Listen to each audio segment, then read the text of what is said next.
자유한국당 당원 동지 여러분, 정당과 정치인의 최고의 목표이자 의무는 선거에 나가서 이기는 겁니다. 선거에 나가서 이겨야 자신이 오랫동안 품어온 정치적 신념과 이상을 현실 정치에서 세상에서 한번 실현해 볼 기회를 가지는 겁니다. 근데 현재 우리 한국당은 제가 봤을 때는 시민단체나 향후의 수준을 못 벗어나고 있다고 봅니다.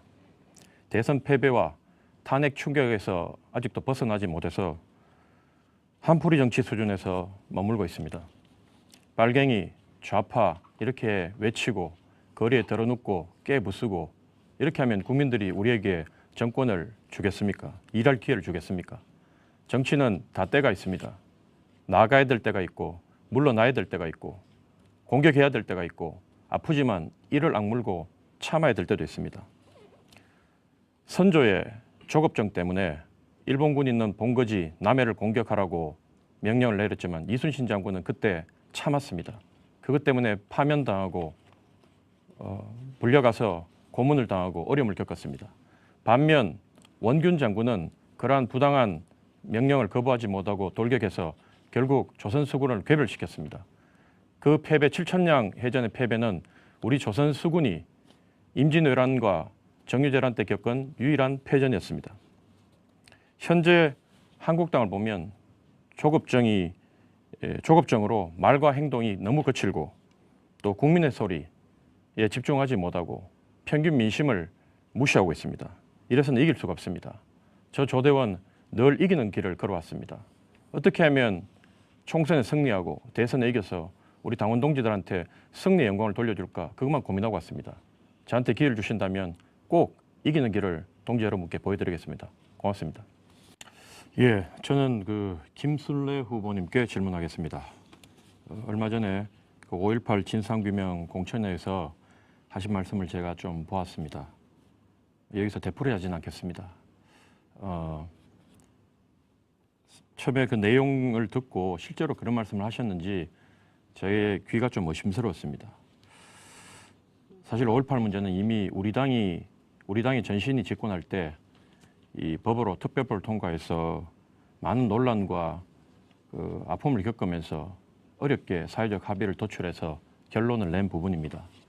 역사적, 법적, 또 정치적으로 이미 결론이 난 부분인데 이런 부분을 다시 끄집어내서 말씀하시게 된 계기가 뭔지 제가 해명 시간을 좀 드리고 싶습니다.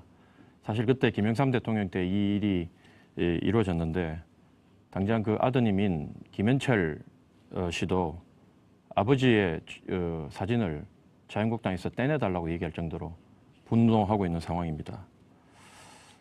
국민이 세금으로 운영하고 있는 국회 건물에서 이런 일을 한 것은 상당히 부적절하다고 보고 또 이것이 과연 우리가 추구하는 보수의 가치인지 우파의 가치인지 이런 부분에 대해서 김순례 후보님께 해명의 시간을 좀 드리고 싶습니다. 네, 김순례 후보님 답변 부탁드립니다.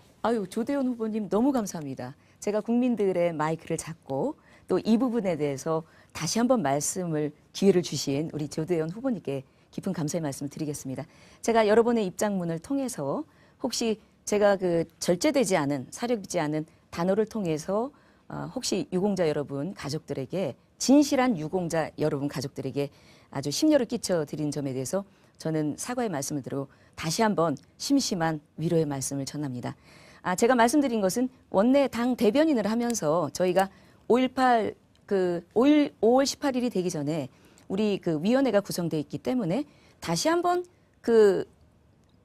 부정수급자에 대한 부분을 한번 고민해보자 이런 내용이 있었습니다. 그래서 제가 말씀드린 어중에서 제가 일부 이제 단어를 갖고 이제 많이 제가 공격을 받았습니다만은 그것은 제가 아주 좀 더 정제된 언어와 성숙된 품격 있는 자유한국당의 의원이 되겠다는 각오로서 다시 한번 말씀을 드렸고요. 지금 부정수급자에 관련돼 있는 허수의 5.18 유공자 명단, 지금 비석에 쓰여진 4천여 분의 외에 지금 올라 있는 그런 분들의 명단을 좀 공개해봐라. 국민의 알 권리다. 이런 부분에서 저는 말씀을 드렸습니다. 저는 그날 공청회에 저는 주최자는 아니었습니다만은 동료 의원님들께서 하신다는 말씀을 듣고 갔다가 이제 다른 분들이 없어서 제가 축사를 통해서 그런 말씀을 드렸는데요. 어쨌든 품격 있는 국회의원으로서 심려를 끼쳐드린 점에 대해서는 다시 한번 국민 여러분에게 사죄의 말씀을 드리고요. 저희 자유한국당의 본질은 5.18 유공자 명단 공개하라입니다. 이 부분에 대해서 국민 여러분들이 많이 대의민주주의를 실천하는 국회의원의 입을 통해서 발언한 거라고 믿어주시면 감사하겠습니다. 조대현 후보님 답변에 대한 반박 시간 1분 있습니다. 정치인의 말 한마디는 태산과 같아야 합니다. 이미 많은 사람들한테 너무 큰 상처를 줬는데 미안하다 이렇게 말 한마디로 끝낼 수 있는 사안이 아니라고 봅니다. 앞으로 반복 안 하시는 것도 중요하지만 저는 이 부분에 대해서 좀 더 스스로에게 엄격하고 혹독하게 책임을 지는 모습을 좀 보였으면 좋겠습니다. 광주 민주화운동은 저는 어릴 때 광주 사태로 배웠습니다. 하지만 나이가 들고 자라면서 이 부분에 대해서 알고 난 뒤에 광주 민주화운동은 정확하게 자유와 민주주의를 위해 선량한 민주주의를 요구하는 국민들을 향해 국가의 공권력이 무장 세력이 폭력을 행사해서 무고한 양민들을 학살한 사건입니다.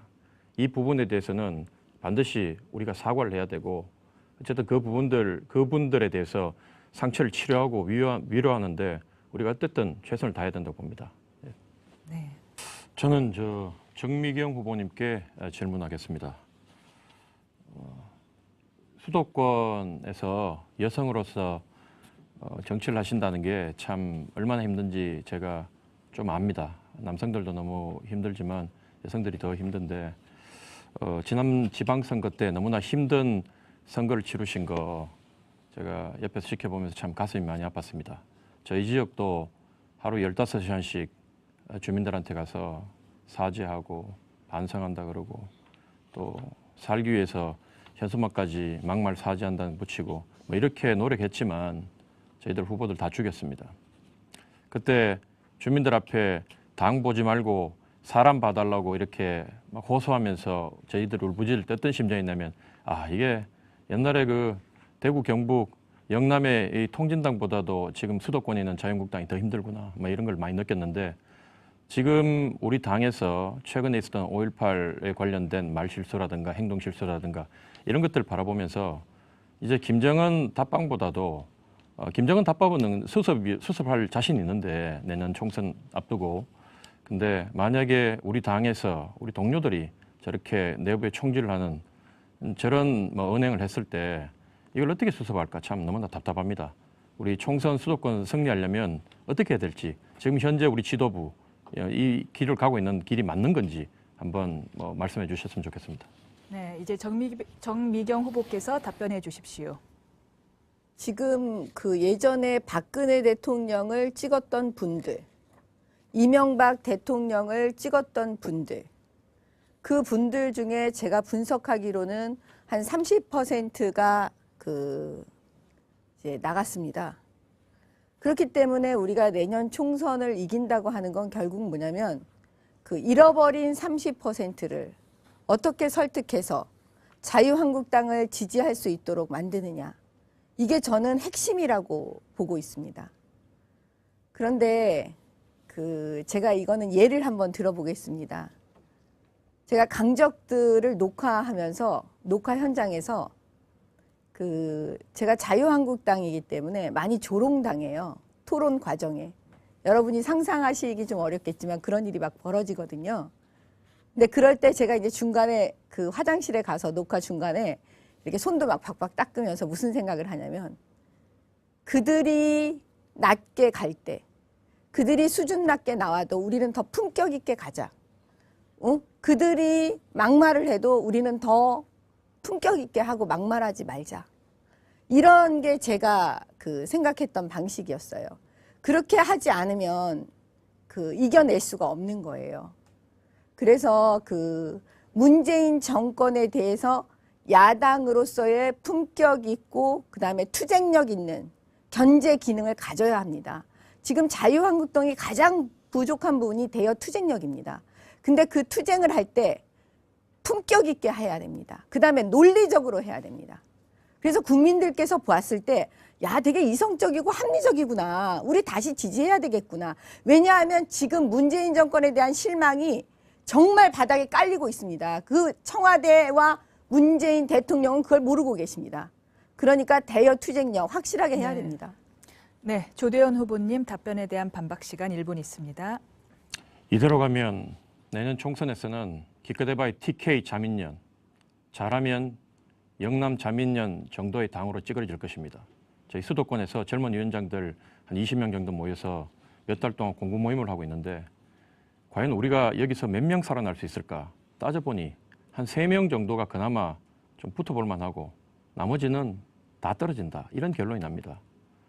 아무리 지역에서 15시간 동안 돌아다니면서 인사하려고 우리가 납작 엎드리고 상갓집을 돌고 해도 당 지지율이 기본적으로 10%, 5% 이렇게 붙어주지 않으면 저희들 아무리 뛰어난 사람이라도 안 됩니다. 보수는 원래 말 한마디를 해도 품격이 있었습니다. 예의가 있었고 배려가 있었고 관용이 있었습니다. 근데 언제부터 보수가 이래 된지 모르겠습니다. 저는 보수의 기본 정신으로 돌아가야 된다고 봅니다. 그렇게 돌아갈 때 우리가 승리할 길이 생긴다고 봅니다. 당 지도부부터 쓰는 말부터 제가 바꾸겠습니다. 네, 질문하시면 됩니다. 조대현 후보께 질문 부탁드리겠습니다. 네. 1분 30초입니다. 지금 문재인 정부가 대한민국의 정부인지 아니면 북한의 정부인지 좀 헷갈립니다. 그 중에 하나가 앞서서는 핵에 대해서도 말씀드렸습니다만은 경제적 관점을 좀 말씀드리고 싶습니다. 북한의 그 철도나 도로의 현대화 사업에 남북 경협 자금으로 무려 43조 원 이상을 지금 투자를 하려고 한다는 그런 보도가 있습니다. 잘 아시다시피. 그리고 전체적인 남북 경협의 액수는 한 115조에 달한다.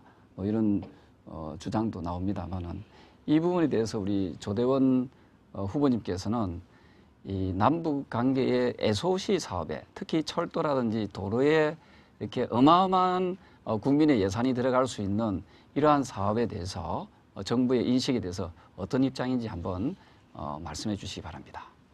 네, 30초가 남았는데 네, 그다음엔 조대현 후보님 그럼 답변해 주시기 바랍니다. 예, 뭐 질문해 주셔서 너무 감사합니다.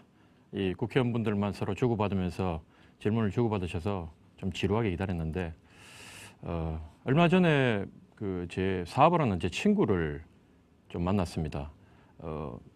직원이 한 100명이 좀 더 되는 중견기업을 하는데 한국에서 더 이상 사업하기 힘들어서 해외로 나가야 되지 않냐 뭐 이런 얘기를 했습니다. 그러면서 그럼 도대체 우리가 정치하는 사람들이 어떻게 도와주면 되겠냐 뭐 이렇게 질문을 던졌더니만 그 친구 하는 말이 이 두 가지 방법이 있는데 크게는 하나는 규제를 좀 완화해서 기업하기 좋은 환경을 좀 해달라. 이 현재 문재인 정부가 이 기업하는 현장의 목소리를 좀 더 듣고 예를 들면 소득주도 성장이라든가 현실성이 맞지 않는 그 임금 정책이라든가 이런 거를 좀 더 귀를 기울여 주면 좋겠다. 근데 이 청와대에 있는 이 진보 좌파 정부가 고집불통이다 보니까 그건 안 되고 그러면 그나마 우리가 기대할 수 있는 부분이 이 새로운 시장 개척. 가장 좋은 시장 개척은 바로 북한 시장이다. 북한을 개척해서 거기에 우리가 이제 정체돼 있는 우리 기업에 또 우리 경제에 활로를 열어야 된다. 그래서 제가 묻기를 아니 북핵이 아직 폐기가 안 됐는데 그 북한에다 돈을 퍼주면 되겠냐 그렇게 얘기했더니만 그리고 외국 뭐 미국 얘기를 했더니만 결국은 북한은 미국과 손잡고 외국 자본이 들어와서 개방화의 길을 갈 수밖에 없다. 근데 제가 그래 다시 묻기를 그럼 개방하게 되면 우리가 좋느냐 외국 자본이 들어오는데 그러니까 하는 말이 만약에 북한이 시장적으로 개방이 되면 거기에 대한 모든 물자를 대고 또 이득을 보는 거는 우리 한국이다. 그래서 너무 이런 부분을 뭐 돈 43조, 115조 이런 데만 집중하지 말고 이것도 국회의원 여러분이 잘 감시하고 잘 사용될 수 있도록 우리 국가에 도움이 되도록 그렇게 해주시는 게 저는 옳다고 생각합니다. 아까 조경태 후보님 질문하셨을 때 제가 답변 드린 거 이어서 드리면 그 기업하는 친구한테 그러면 좌파 정책과 우파 정책 그 경제를 활성화시킨 두 정책을 동시에 사용하면 어떻겠냐. 그러니까 그 친구 하는 말이 좋지. 근데 그게 되겠나. 이렇게 말하는 걸 듣고 우리가 먼저 선도적으로 저 고집불통인 그 좌파 정부는 잘 안 되니 우리가 먼저 그걸 두 개를 동시에 쓸 수 있는 대안을 국민한테 제시하는 게 어떠냐 이런 생각이 듭니다. 먼저 기업 현장에서 이 필요로 하는 규제 획파를 하고 또 소상공인들 어려운 점 우리가 이 더 현장으로 내려가서 그 작은 사례 하나하나까지도 모아서 정부에 정확하게 대안을 제시하고 그거를 우리가 뭐 야당이다 보니까 힘이 없다 보니 국민들 공감을 이끌어내서 더 많은 국민들이 우리를 지지하도록 하고 그리고 마찬가지로 좀 우리가 약간 열등감에 수세적인 생각으로 무조건 북한하고 뭐 하는 거에 대해서는 뭐 안 된다 뭐 이렇게 얘기하니 국민들도 먹고 살기 힘들고 경제가 힘든데 자꾸 자유한국당은 우파 정부는 이 우파 정권은 정당은 이 발목 잡는 것처럼 보이지 않습니까? 그렇게 하면 어떻게 우리가 국민적 신뢰를 얻고 국민의 공감을 이끌어내겠습니까? 그래서 저희는 뭐 정파와 경제 문제에 있어가지고는 당리당략 정파를 떠나서 두 가지 트랙을 동시에 쓸 수 있는 경제는 우리가 더 잘한다는 것을 보여줬으면 좋겠습니다. 발언해 주시기 바랍니다. 작년 6.13 지방선거 몇 달 전에 고등학교 1학년 딸아이가 학교를 다녀와서 이런 말을 했습니다. 아빠, 아이들이 나한테 너희 아빠 자유한국당이야 이렇게 물었어.